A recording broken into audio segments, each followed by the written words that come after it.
بسم اللہ الرحمن الرحیم۔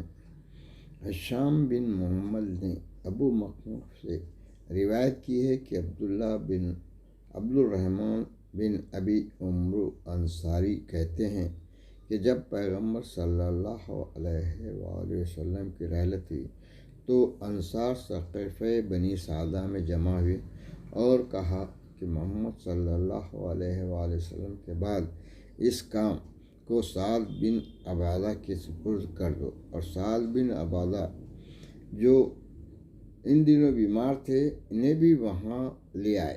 جب سب جمع ہو گئے تو سعد بن عبادہ نے اپنے بیٹے یا چچا زاد بھائی سے کہا کہ بیماری کی وجہ سے میری آواز تمام لوگوں تک نہیں پہنچ سکتی، لہذا تم میری بات سنو اور ان تک پہنچا دو۔ اس کے بعد سعد نے گفتگو شروع کی اور وہ شخص سعد کی بات کو سن کر بلند آواز سے بیان کرتا رہا تاکہ سب سن لیں۔ سعد نے خدا کی حمد و ثنا کے بعد کہا کہ اے گروہ انصار، اسلام میں درخشاں ماضی کے سبب جو شرف تم لوگوں کو حاصل ہے وہ عرب میں کسی کو حاصل نہیں۔ محمد صلی اللہ علیہ وآلہ وسلم تقریباً 10 سال اپنی قوم کے درمیان رہے۔ انہوں نے خدا رحمان کی عبادت کا حکم دیا اور بتوں کی پرستش سے روکا، مگر کچھ ہی لوگ ایمان لائے اور چند افراد پیغمبر اسلام کا دفاع اور اسلام کی حمایت کی قدرت نہیں رکھتے تھے اور نہ ظلم و ستم سے بچ سکتے تھے، یہاں تک کہ خدا نے تم لوگوں کو عزت و شرف بخشا، اپنے اور اپنے رسول پر ایمان کی نعمت سے نوازا، نیز پیغمبر اسلام صلی اللہ علیہ وسلم اور ان کے دوستوں کے دشمنوں سے مقابلے کی ذمہ داری تمہیں سونپ دی، اور تم لوگوں نے ان کے دشمنوں سے اپنا پرایا دیکھے بغیر خوب مقابلہ کیا اور سختیاں برداشت کی، یہاں تک کہ عرب نہ چاہتے ہوئے بھی حکم خدا کے سامنے تسلیم ہو گئے اور اطاعت کرنے لگے۔ خدا نے تم لوگوں کی مدد سے اس سرزمین کو پیغمبر صلی اللہ علیہ وآلہ وسلم کا مطیع بنایا، اور عرب تم لوگوں کی شمشیر کے خوف سے ان کے ارد گرد جمع ہو گئے، اور جب خدا نے انہیں اس حال میں اپنے پاس بلایا تو وہ تم لوگوں سے راضی و خوشنود تھے، لہذا اس امر ولایت و حکومت کو لے لو اور اسے دوسروں کے حوالے نہ کرو، اس لیے کہ یہ صرف تم لوگوں کا حق ہے۔ اس کے بعد آپس میں گفت و شنید ہونے لگی اور کہنے لگی کہ اگر قریش کے مہاجرین اس بات پر راضی نہ ہوئے اور کہنے لگے کہ ہم پیغمبر صلی اللہ علیہ وآلہ وسلم کے دیرینہ یار و مددگار اور ان کے عزیز اور ہمیشہ ان کے دوست ہیں، اور اب پیغمبر صلی اللہ علیہ وآلہ وسلم کی رحلت کے بعد تم لوگ ہم سے اس امر ولایت و حکومت میں جھگڑ رہے ہو تو کیا جواب دیں گے؟ تو ایسے میں ان میں سے ایک گروہ نے کہا کہ اگر مہاجرین نے ایسا کیا تو ہم ان سے کہیں گے کہ ایک امیر تمہارا ہوگا اور ایک امیر ہمارا، اور کسی بھی صورت میں اس کے علاوہ راضی نہ ہوں گے۔ جب سعد بن عبادہ نے یہ بات سنی تو کہنے لگے یہ تمہاری پہلی غلطی ہوگی۔ جب حضرت عمر اس واقعے سے باخبر ہوئے تو سیدھے حضرت ابوبکر کے پاس گئے جو اس وقت پیغمبر صلی اللہ علیہ وآلہ وسلم کے گھر میں تھے، جبکہ حضرت علیہ السلام پوری توجہ کے ساتھ پیغمبر کے غسل و کفن میں مصروف تھے۔ حضرت ابوبکر کو پیغام دیا کہ باہر آؤ، مگر حضرت ابوبکر نے کہا کہ میں یہاں مصروف ہوں، لیکن حضرت عمر نے دوبارہ پیغام بھیجا کہ باہر آؤ، ضروری کام ہے۔ یہ سن کر حضرت ابوبکر باہر آ گئے۔ حضرت عمر نے کہا کہ کیا تم نہیں جانتے کہ انصار ثقیفہ بنی سعدہ میں جمع ہوئے ہیں تاکہ اس امر ولایت و حکومت کو سعد بن عبادہ کے حوالے کر دے، جبکہ ایک گروہ نے یہ رائے پیش کی ہے کہ ایک امیر تمہارا ہوگا اور ایک امیر ہمارا ہو۔ یہ سن کر حضرت ابوبکر اور حضرت عمر تیز رفتاری سے ثقیفہ کی طرف چل دیے۔ راستے میں ابو عبیدہ جراح سے ملاقات ہوئی اور پھر تینوں ثقیفہ کی طرف روانہ ہو لیے۔ اتنے میں عاصم بن عدی اور عویم بن سعدہ سے بھی ملاقات ہوئی۔ انہوں نے کہا کہ پلٹ جاؤ، اس لیے کہ تم جو چاہتے ہو وہ وہ نہیں ہوگا، مگر ان تینوں نے جواب دیا کہ ہم واپس نہیں پلٹیں گے، اور انصار کے اجتماع میں جا پہنچے۔ حضرت عمر نے کہا کہ جب ہم وہاں پہنچ گئے تو میں نے اپنے ذہن میں کچھ باتیں تیار کر رکھی تھی اور چاہتا تھا کہ انہیں بیان کروں۔ ابھی میں کچھ کہنا ہی چاہتا تھا کہ حضرت ابوبکر نے کہا، ٹھہرو، ذرا صبر کرو، پہلے میں اپنی بات کہہ لوں، اس کے بعد جو چاہے کہنا۔ حضرت ابوبکر نے بات شروع کی۔ حضرت عمر کا کہنا کہ میں جو کچھ کہنا چاہتا تھا وہ سب کچھ حضرت ابوبکر نے کہہ دیا، بلکہ اس سے بھی کچھ زیادہ۔ عبداللہ بن عبد الرحمن کا کہنا ہے کہ حضرت ابوبکر نے خدا کی حمد و ثنا کے بعد کہا کہ خدا نے محمد صلی اللہ علیہ وآلہ وسلم کو گو اپنی مخلوق کی طرف رسول بنا کر بھیجا اور اپنی امت کے لیے گواہ بنایا تاکہ وہ خدا کی عبادت کریں اور اس کی وحدانیت پر ایمان لائیں، جبکہ یہ وہ وقت تھا کہ وہ کئی خداؤں کی پرستش کرتے تھے اور یہ خیال کرتے تھے کہ یہ لکڑی اور پتھروں کے بت خدا کی نزدیک ان کے شفیع و مددگار ہیں۔ اس کے بعد حضرت ابوبکر نے قرآن کی اس آیت کی تلاوت کی جس میں خدا فرماتا ہے، اور وہ خدا کے علاوہ ان چیزوں کی عبادت کرتے تھے کہ جو نہ ان کے لیے باعث نقصان ہے اور نہ مفید، اور کہتے تھے کہ یہ خدا کے نزدیک ہمارے شفیع ہیں اور ہم ان کی عبادت فقط خدا سے نزدیک ہونے اور اس کے تقرب کے لیے کرتے ہیں۔ گویا عربوں کے لیے یہ نہایت سخت مرحلہ تھا کہ وہ اپنے آبا و اجداد کے دین کو چھوڑ دیں، اور یہ مہاجرین وہ پہلی قوم ہے جنہوں نے پیغمبر کی تصدیق کی اور ان پر ایمان لے آئے اور ان کے ساتھ ہمدردی کی اور صبر و استقامت کا مظاہرہ کیا جب ان کی قوم انہیں سخت قسم کی اذیتیں دیتی اور انہیں جھٹلاتی تھی۔ تمام لوگ ان کے مخالف اور ان کے خلاف قیام کیے ہوئے تھے، لیکن یہ اپنی قلت قوم کی مخالفت اور دشمنی کے باوجود نہیں ڈرے، اور یہ سب سے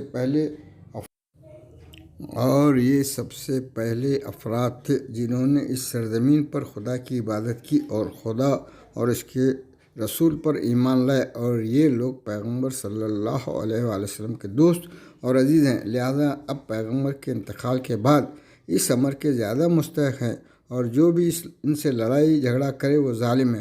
اور اے گروہ انصار، کوئی بھی شخص دین کی نصرت کے سلسلے میں تم لوگوں کے درخشاں ماضی کا منکر نہیں ہے۔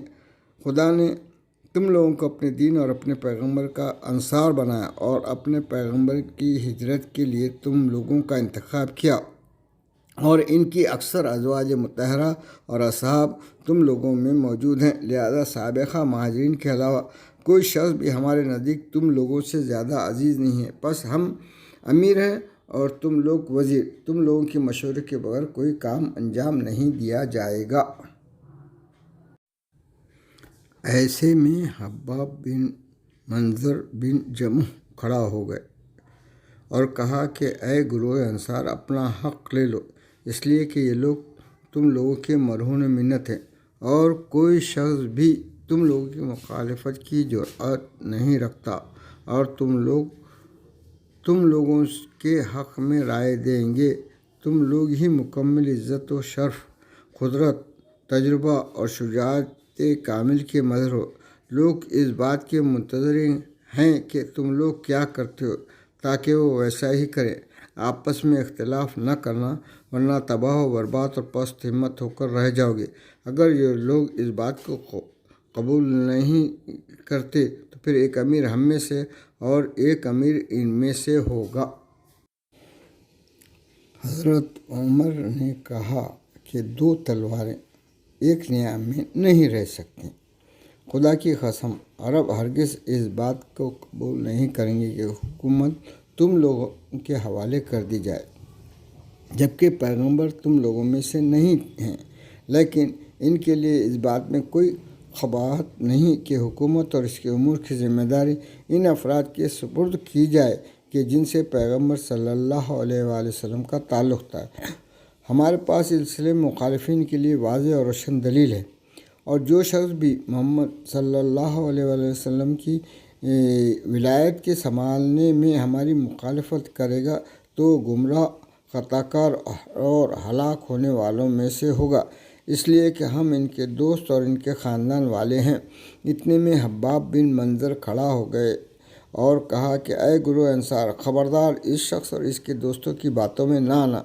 یہ چاہتے ہیں کہ اس امر میں تم سے تمہارے حصے کو ختم کر دے، اور اگر وہ تم لوگوں کی مخالفت کرتے ہیں تو انہیں اپنے علاقے سے باہر نکال دو اور حکومت اپنے ہاتھوں میں لے لو کہ تم لوگ ان سے زیادہ اس کے مستحق ہو، اس لیے کہ تم ہی لوگوں کی شمشیر زنی کی بدولت لوگ مسلمان ہوئے ہیں۔ میں تجربہ کار اور زمانے کے نشیب فراز سے اچھی طرح واقف ہوں، اگر تم لوگ چاہو تو اثر نو آغاز کریں۔ عمر نے کہا خدا تجھے ہلاک کرے، تو حباب نے جواب میں کہا خدا تجھے بھی ہلاک کرے۔ ابو عبیدہ نے کہا کہ اے گروہ انصار، تم لوگوں نے سب سے پہلے دین کی نصرت اور مدد فرمائی، لہذا اسے اپنے اصل راستے سے منحرف کرنے اور تبدیل کرنے میں پہل نہ کرو۔ نعمان بن بشیر کے والد بشیر بن سعد کھڑے ہو گئے اور کہا اے گروہ انصار، اگر ہمیں اس دین میں درخشاں ماضی اور مشرکین کی ساتھ جہاد کرنے کی فضیلت حاصل ہے تو یہ کام ہم نے اپنے لیے نہیں بلکہ خدا اور اس کے رسول کی رضا و خوشنودی اور اطاعت کی خاطر کیا ہے۔ اب یہ نامعقول بات ہے کہ اس کی وجہ سے ہم دوسروں پر اپنی برتری جتائیں۔ ہم نے جو کچھ کیا مال دنیا اکٹھا کرنے کی خاطر نہیں کیا، یہ تو ہم پر خدا کا ایک احسان تھا۔ جان لو کہ محمد صلی اللہ علیہ وآلہ وسلم کا تعلق قریش سے ہے اور ان کی قوم اس امر کی زیادہ حقدار ہے۔ خدا نہ کرے کہ ہم ان سے اس امر پر لڑیں۔ خدا سے خوف کرو اور اس بات پر ان سے لڑائی جھگڑا مت کرو۔ حضرت ابو بکر نے کہا کہ یہ عمر ہے اور یہ ابو عبیدہ، ان میں سے جس کی چاہے بیعت کر لو۔ لیکن عمر اور ابو عبیدہ نے کہا کہ جب تک تم موجود ہو ہم اس عہدے کی ذمہ داری نہیں لے سکتے، اس لیے کہ تم مہاجرین میں سب سے بہتر پیغمبر صلی اللہ علیہ وسلم کے غار کے ساتھی ہو۔ تم کو نماز میں پیغمبر کی جانشین کا شرف حاصل ہے، اور نماز مسلمانوں کے دین کا سب سے اہم رکن ہے۔ پھر کون تم سے زیادہ اس حق اور اس عہدے کا سزاوار ہو سکتا ہے؟ لہذا اپنا ہاتھ آگے لاؤ تاکہ تمہاری بیعت کی جائے۔ ابھی یہ دونوں حضرت ابو بکر کی بیعت کرنا ہی چاہتے تھے کہ بشیر بن سعد نے ان سے پہلے آگے بڑھ کر بیعت کر لی۔ حباب بن منظر نے بشیر سے کہا اے بشیر، یہ تم نے اچھا کام نہیں کیا۔ آخر کس چیز نے تمہیں اس کام پر مجبور کیا؟ کیا چچا زاد بھائی کی حکومت کے حسد نے؟ کہا ہرگز نہیں، بلکہ میں یہ چاہتا ہوں کہ جو حق خدا نے انہیں دیا ہے اس میں ان سے نہ لڑوں۔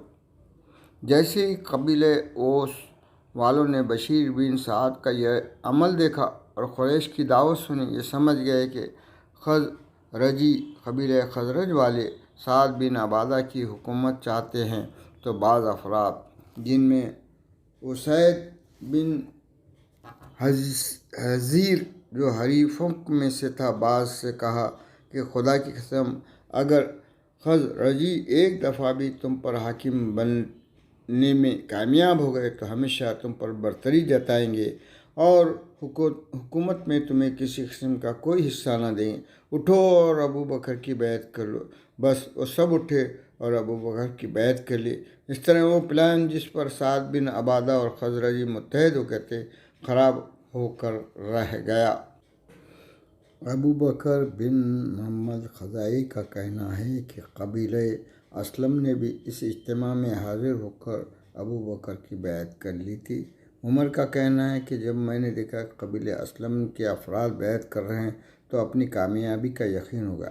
عبداللہ بن عبد الرحمن کا کہنا ہے کہ ہر طرف سے لوگ ابو بکر کی بیعت کے لیے آ رہے تھے، یہاں تک کہ سعد بن عبادہ کے کچل جانے کا ڈر ہوا۔ اسی اثنا میں اس کے چاہنے والوں میں سے ایک نے کہا، ذرا ہوشیار، کہیں ایسا نہ ہو کہ سعد بن عبادہ کچل جائیں۔ عمر نے کہا، اسے مار دو کہ خدا اسے ہلاک کرے۔ پھر سعد بن عبادہ کے پاس آ کر کہنے لگے، میں تو چاہتا کہ تمہیں کچل کر رکھ دوں اور تمہارے دونوں ہاتھ توڑ دوں۔ سعد نے بھی عمر کی داڑھی کو پکڑ لیا اور کہا کہ خدا کی قسم، اگر میرا ایک بال بھی کم ہو جاتا تو تمہاری جان بھی سالم نہ رہتی۔ اسی اثنا میں ابو بکر نے عمر سے کہا، صبر و تحمل سے کام لو، یہاں نرمی بہتر ہے۔ اس کے بعد عمر اس کے پاس سے ہٹ گئے۔ سعد نے کہا کہ اگر مجھ میں کھڑے ہونے کی ہمت و طاقت ہوتی تو مدینے کی گلی کوچوں میں اتنی چیخ و پکار کرتا کہ تم اور تمہارے ساتھی کہیں نظر نہ آتے۔ خدا کی قسم، میں تمہیں ایسوں کے پاس بھیجتا کہ تم ان کی اتباع کرتے، نہ یہ کہ وہ تمہاری اتباع کرتے۔ مجھے یہاں سے لے چلو۔ اور پھر خزرجی اسے اس کے گھر لے گئے۔ حکام نے چند روز تک اس سے کوئی سروکار نہ رکھا۔ اس کے بعد اس کے پاس ایک شخص کے ذریعے پیغام بھیجا کہ آ کر بیعت کرو کہ تمام افراد اور تمہاری قوم نے بھی بیعت کر لی ہے۔ سعد نے جواب دیا کہ خدا کی قسم، ہرگز تمہاری بیعت نہ کروں گا، یہاں تک کہ میری ترکش میں جتنے تیر ہیں سب کو مار مار کر ختم کر دو اور نیزے کی نوک کو خون سے رنگین کر دو، اور بھرپور طاقت سے تم پر تلوار کا وار کروں اور اپنے دوستوں اور عزیز و اقارب کے ساتھ مل کر تم سے لڑوں۔ خدا کی قسم، اگر تمام انس و جن بھی تمہارے ساتھ مل جائیں پھر بھی تمہاری بیعت نہ کروں گا، یہاں تک کہ خدا کے حضور میں حاضر ہو کر اپنا نامہ اعمال دیکھ لوں۔ جب یہ جواب ابو بکر کو ملا تو عمر نے کہا کہ جب تک بیعت نہ کرے اس کا پیچھا نہ چھوڑنا۔ لیکن بشیر بن سعد نے کہا، وہ ہٹ دھرم اور ضدی ہے، بیعت نہیں کرے گا، چاہے اسے قتل کر دو، اور وہ اس وقت تک قتل نہ ہوگا جب تک اس کے بیٹے، اہل خانہ اور قریبی عزیز قتل نہ ہو جائیں۔ اس سے سروکار نہ رکھو کہ وہ تمہارے لیے مضر نہیں ہے۔ وہ ایک شخصی تو ہے۔ انہوں نے بشیر بن سعد کے اس مشورے کو قبول کر لیا۔ ابھی جو روایت آپ کی سماعت کے لیے پیش کی گئی ہے اسے طبری نے نقل کیا ہے، جو ہر لحاظ سے معتبر ہے اور صحیفے کی بحث کا یہ محور ہے۔ اسی پہ ہم آگے جو ہے تو بحث و مباحثہ کریں گے اور ہر چیز کی تجزیہ کریں گے جو اس روایت میں موجود ہے۔